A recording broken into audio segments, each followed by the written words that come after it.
সংস্কারের চেয়ে বড় সংকটটা হচ্ছে আমার জ্বালানি। আমি আসলে ওই সাবজেক্টটাই এই মুহূর্তে রিলেভেন্ট মনে করি না। কারণ কি, আপনি যে জিনিসটা 1.5 বছর ক্ষমতায় থেকে অন্তর্বর্তীকালীন সরকার যে সংস্কার করেনি, তার মানে এটা দেরি হলে সমস্যা নেই।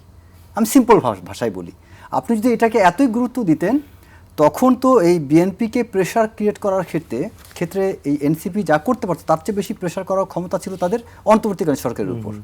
তাদের তখন প্রেশার অনেক বেশি ছিল।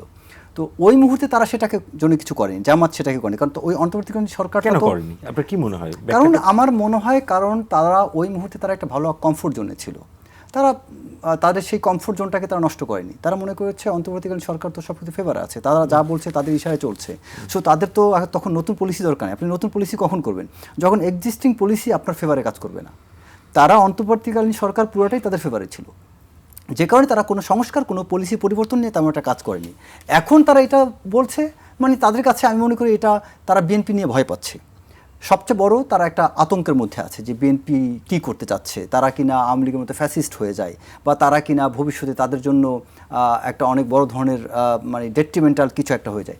তো আমি ওই জায়গাটা আসলে খুব একটা গুরুত্ব দিচ্ছি না। সংস্কার করার সময় আছে, এটা করা যাবে।